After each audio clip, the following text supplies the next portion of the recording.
Mr. President, colleagues, this year marks the 75th anniversary of the victory in the World Anti-Fascist War and the founding of the United Nations. Yesterday, the high-level meeting to commemorate the 75th anniversary of the UN was held. The meeting was a significant one as it reaffirmed our abiding commitment to the purposes and principles of the UN Charter on the basis of reviewing the historical experience and lessons of the World Anti-Fascist War. Mr. President, we humans are battling COVID-19, a virus that has ravaged the world and has kept resurging. In this fight, we have witnessed the efforts of governments, dedication of medical workers, exploration of scientists, and perseverance of the public. People of different countries have come together with courage, resolve, and compassion which lit the dark hour. We have confronted the disaster head-on. The virus will be defeated. Humanity will win this battle. Facing the virus, we should put people and life first.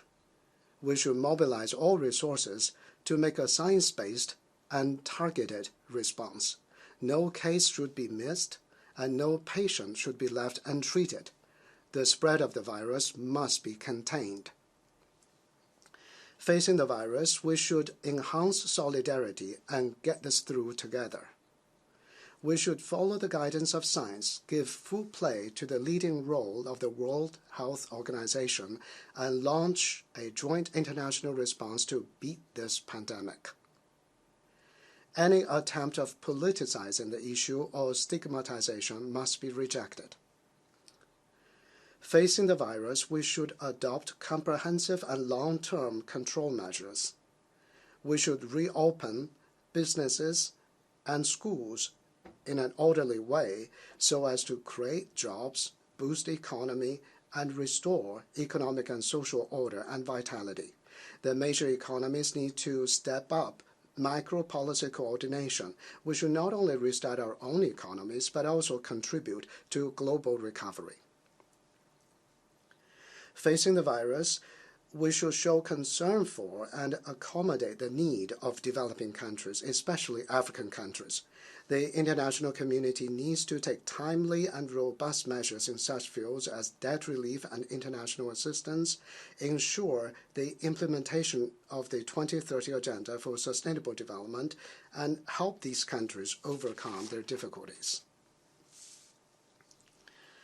75 years ago, China made historic contributions to winning the World Anti-Fascist War and supported the founding of the United Nations. Today, with the same sense of responsibility, China is actively involved in the international fight against COVID-19, contributing its share to upholding global public health security.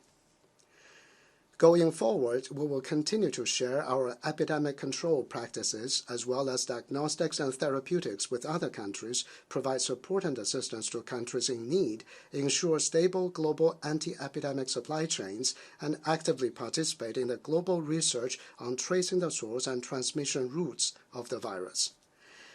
At the moment, several COVID-19 vaccines developed by China are in phase 3 clinical trials. When their development is completed and they are ready for use, these vaccines will be made a global public good and will be provided to other developing countries on a priority basis. China will honor its commitment of providing $2 billion of international assistance over 2 years, further international cooperation in such fields as agriculture, poverty reduction, education, women and children, and climate change, and support other countries in restoring economic and social development. Mr. President, the history of development of human society is a history of our struggles against all challenges and difficulties and our victories over them. At present, the world is battling the COVID-19 pandemic as it goes through profound changes never seen in a century. Yet, peace and development remain the underlying trend of the times, and people everywhere crave even more strongly for peace, development, and win-win cooperation.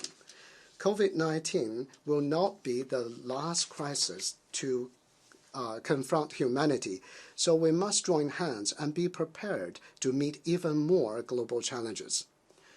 First, COVID-19 reminds us that we're living in an interconnected global village with a common stake. All countries are closely connected, and we share a common future. No country can gain from others' difficulties or maintain stability by taking advantage of others' troubles. To pursue a beggar-thy-neighbor policy or just watch from a safe distance when others are in danger will eventually land one in the same trouble faced by others. This is why we should embrace the vision of a community with a shared future in which everyone is bound together. We should reject attempts to build blocks to keep others out and oppose a zero-sum approach. We should see each other as members of the same big family, pursue win-win cooperation, and rise above ideological disputes and not fall into the trap of clash of civilizations. More importantly, we should respect a country's independent choice of development path and model. The world is diverse in nature. We should turn this diversity into a constant source of inspiration, driving human advancements. This will ensure that human civilizations remain colorful and diversified. Second, COVID-19 reminds us that the economic globalization is an indisputable reality and a historical trend. Burying one's head in the sand like an ostrich in the face of economic globalization or trying to fight it with Don Quixote's lance goes against the trend of history. Let this be clear, the world will never return to isolation, and no one can sever the ties between countries. We should not dodge the challenges of economic globalization. Instead, we must face up to major issues such as the wealth gap and the development divide. We should strike a proper balance between the government and the market, fairness and efficiency, growth and income distribution, and technology and employment, so as to ensure full and balanced development that delivers benefit to people from all countries, sectors, and backgrounds in an equitable way. We should pursue open and inclusive development, remain committed to building an open world economy, and uphold the multilateral trading regime with the World Trade Organization as the cornerstone. We should say no to unilateralism and protectionism and work to ensure the stable and smooth functioning of global industrial and supply chains. Third, COVID-19 reminds us that humankind should launch a green revolution and move faster to create a green way of development and life, preserve the environment, and make Mother Earth a better place for all. Humankind can no longer afford to ignore the repeated warnings of nature and go down the beaten path of extracting resources without investing in conservation, pursuing development at the expense of protection, and exploiting resources without restoration. The Paris Agreement on Climate Change charts the course for the world to transition to green and low-carbon development. It outlines the minimum steps to be taken to protect the Earth, our shared homeland, and all countries must take decisive steps to honor this agreement.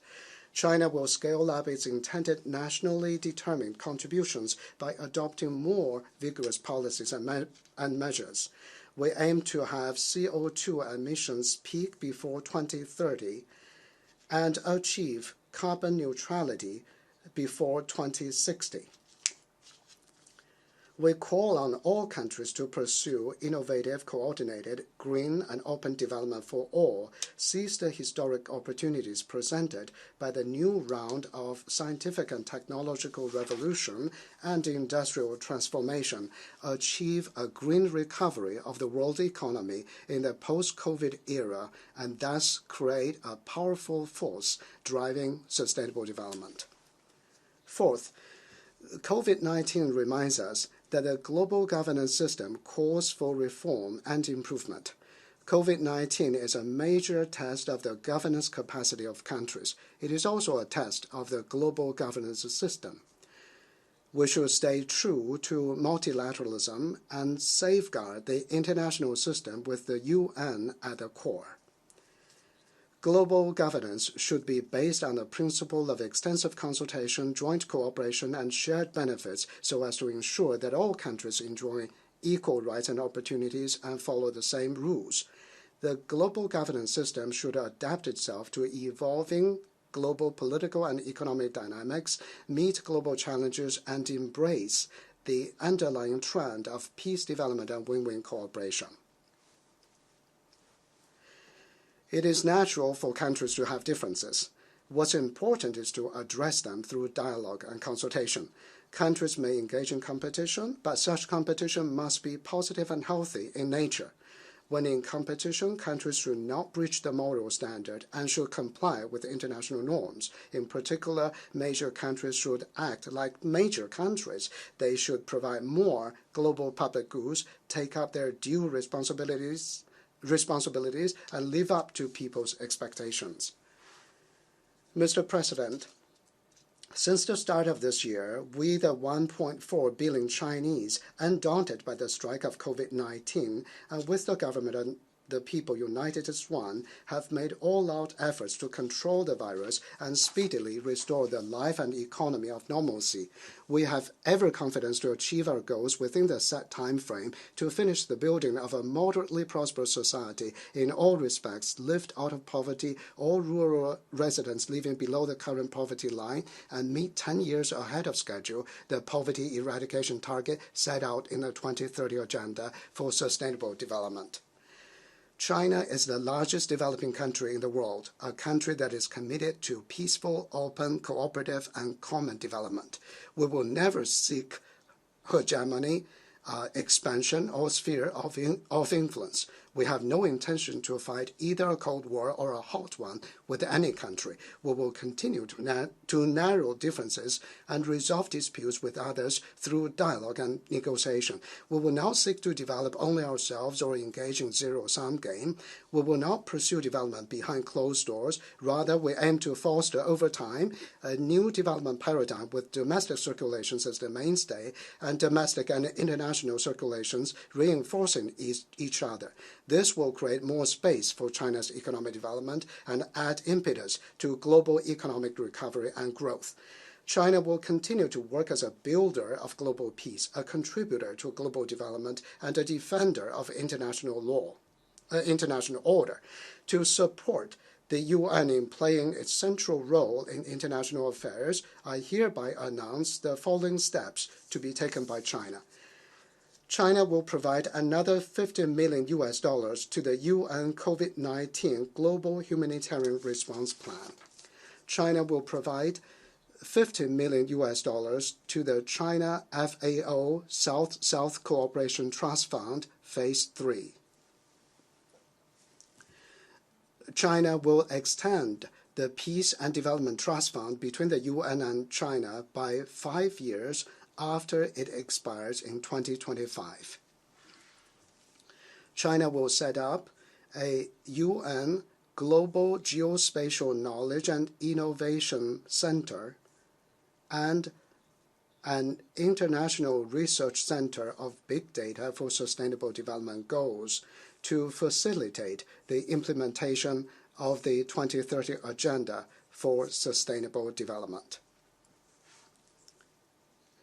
Mr. President, colleagues, the baton of history has been passed to our generation, and we must make the right choice, a choice worthy of the people's trust and of our times. Let us join hands to uphold the values of peace, development, equity, justice, democracy, and freedom shared by all of us, and build a new type of international relations and a community with a shared future for mankind. Together, we can make the world a better place for everyone.